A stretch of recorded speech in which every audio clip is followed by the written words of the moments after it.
But it's important to speak about her because in the film industry, when you are an actor, when you sign one of these contracts in the entertainment industry, I think a lot of people on the outside think that if you are somebody who has a lot of publicity around you and your name is attached to a project, that means that you have a ton of control or a ton of intel, but usually that is not the case. Oh no, these big bad feminists now are telling us that's ridiculous. How dare you want to meet a handsome prince and be swept off of your feet and live happily ever after? No, you should want to be the prince. As an actor, you don't get to dictate anything. You don't get to dictate if a film actually happens. You don't get to dictate when it is shot, how it is shot, if you can ever speak about it to the public. You are simply just there to show up and say your lines and look the way they want you to look. That is our job, and that was my job on this production. So again, that's really all I can say. She's not back. She's not staying quiet. She's not saying sorry.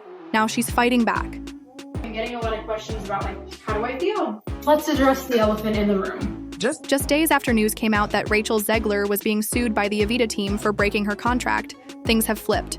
Now Rachel is suing back, and what she's saying is even more shocking. This isn't just her defending herself. This is a full attack. It's gonna get taken out of context, and I know that at this point I can't really stop people from doing that because that's what my whole existence on the internet is. It's just me being taken out of context and stuff, which is fine. That's what I signed up for, isn't it? So much ground that I never thought I would be able to cover, and that people think I'm doing poorly, and other people think I'm doing gracefully, and I don't think I'm doing it at all. So, according to sources close to Rachel say she's claiming the producers made the work environment toxic, leaked things to the media to make her look bad, and tried to set her up to fail. She says this started right after rehearsals began. The legal document has serious claims. What would you say to those who are just kind of overly critiquing the film at this point? You've worked so hard on it. You can get drawn across. Hold on. Here. Yeah, hold on. All right. Congrats, Rachel. Rachel is accusing the team of bullying her, embarrassing her in front of others, and even planning to ruin her role on purpose. She says the nightmare notes about her were part of a plan to get her out without a big public scene. She also says they broke the same private rules they accused her of breaking. Has been labeled a PR nightmare, and we can see why. The Walt Disney Company seems to be trying to keep her totally hidden, as we haven't seen any interviews regarding Snow White since the controversies surfaced. Of course, people now are just waiting for her next slip-up. What other outrageous thing will she say? But I have a suspicion that Zegler is getting some serious brainwashing media training, so she can keep saying the same things, but... And now, Rachel doesn't just want her role back, she wants justice. She wants the truth out. She says she was made to look like the problem, but now people are starting to see she might have been the victim. If she's right, this wasn't drama, it was a setup. So how did we get here? Let's go back. And she's starring in it, and she's the main character. Go ahead, Rob, play the clip. And to everyone who hates when I win, the winged victory came to the Louvre in pieces, and people still line up to see her. And I can only hope that despite my flaws, and despite my cracks and my breaks, and there are many of them, She's a great actress. that at every premiere and everything I do, people will wait in line to see. The ego on this girl is ridiculous. Wow. to understand, This all started when Rachel got the lead role of Eva Peron in the Evita revival. It was supposed to be her big comeback. Live stage, no CGI. But from day one, things felt off. And because, I mean, you seem to be dominating the world of musicals. You're doing Evita in London, right?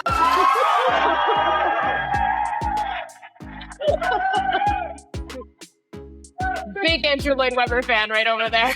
Was that your dad whistling? Yeah. You guys see Stanley Tucci back there? That'll be fun, huh? It's gonna be the best time. It's my West End debut. I'm so excited. You've done a lot of Broadway. Yeah, well, yeah, I did Shakespeare for 20 weeks. I'm coming off of that right now. 20 weeks of Shakespeare. It's a lot. Do they say, like, the audiences in England are different than the American audience? I've heard they're more reserved, and I certainly didn't have a very reserved experience on Broadway. Oh, really? Yeah, we were in a very, an 800-seat theater in the round, so you really are this close to your audience at times. And I'm with the biggest heartthrob in the world. whispers begin. Rumors started early. Rachel showing up late, arguing, not following directions. Some said she clashed with the choreographer and corrected other actors.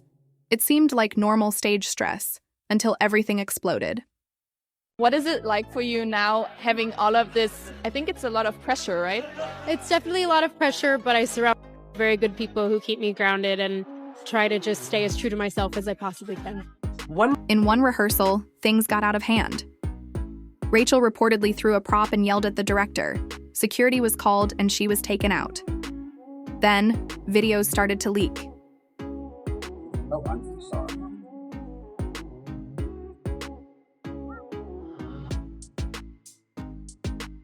Rachel, you got time to sign some autographs for us, Rachel? Rachel, please. Rachel, got time Thank you, to sign some, Rachel? Okay, you on the way out? First, a blurry clip showed someone else rehearsing her part. Then came leaked notes calling her a nightmare and saying she acted like royalty. The internet went wild. Tis the real beginning of my life as a young lady of America. Of America.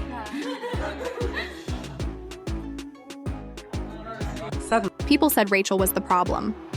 Soon after, news broke that she was being sued for hurting the show's image and causing money loss. Fans were shocked. Even supporters started turning on her. Then, silence. Things do not look good for Rachel Zegler and her acting career as we know it today. What do you think is going to happen, girl? You are sending tweets, making posts, saying these things at events. You had a character to play. I'm sorry, but dividing people and making comments about half of our nation is not going to get people in the movie theaters to support you. Rachel disappeared. Rachel vanished from the public eye. No social media, no interviews. But behind the scenes, her lawyers were preparing, and now that her lawsuit is public, she's not just denying the producer's story, she's saying they were the ones at fault. Really important to me that I share with you not only the really good, exciting moments, but also like the little blips where I just don't feel great. I think that's really important that you see me as a human being because I think a lot of people don't. So I don't know. I want that disclaimer out there. Rachel's lawsuit says the Evita team created a hostile space, isolated her, and made her look bad on purpose. She says from week 1, she was ignored, mocked, and left out of creative talks. She claims they leaked footage to make her look crazy. She says they even started secretly training her replacement behind her back. Now she's asking for damages for emotional harm and damage their career. The internet is divided. Some believe her, others say she's just trying to save face. But the buzz is growing, and the show's future is at risk. Rehearsals are stalling, sponsors are backing out. And now there are rumors of another leak. One that might show what really happened that day. This story isn't over. It might just be getting started.